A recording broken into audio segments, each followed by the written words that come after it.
But I've kind of noticed in Iran that you guys don't really use much chili compared to other countries in this area, is that right? Surrounding countries of Iran use a lot more chili than you do. I believe so.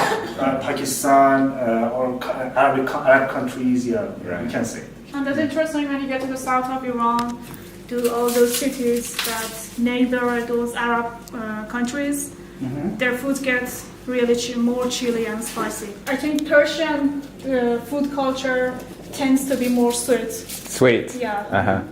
And do you think it's because it's like transitioning into Europe, so you've got a combination of both? Because seeing as there's not as much chili here, and seeing as you're right on the edge of Europe, so it's like Eastern European style then, in a way. It's like a combination between Asian and Eastern European. Somehow we can say. Je rappelle que la cuisine iranienne n'a rien à voir avec la cuisine libanaise, n'a rien à voir avec la cuisine indienne. C'est une cuisine qui a une véritable personnalité, une vraie identité, qui est faite de saveurs et de délicatesse. And I was struck by how people were comparing our food to like Middle Eastern. Yes, we are logistically located in Middle East, but our food is so different. I was getting really mad. No, our food has a culture and character of its own, and it needs to be represented as such.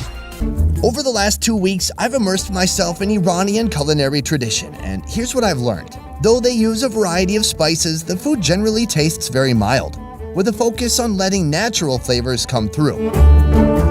Whenever possible, the meal is built around meat, especially mutton, chicken, or beef.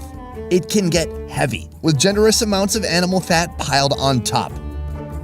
Portions in restaurants are huge. Dairy seems to accompany almost every meal, in drinks, as ingredients, or as a side. Yogurt is everywhere. Then there's the fresh bread, an obsession in this country. Last, sourness.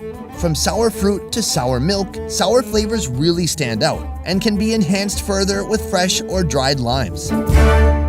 Fresh herbs are a staple in this country, and herb shops are almost as common as the bakeries. Just let the herb specialists know what you're making, and on the spot, they'll mince a fresh blend of parsley, leeks, green onion, coriander, and whatever else you want to toss in. He has his big veggie grinder right here, and he's grabbing, what is this one? Espionage. Espionage. Yes. Espionage. Spinach. Oh. Oh, look at this. So glorious. Have you ever seen such a performance? It's not just about the vegetables, it's kind of a show. Iran is almost disappointingly normal. Does that make sense? Yes, it does.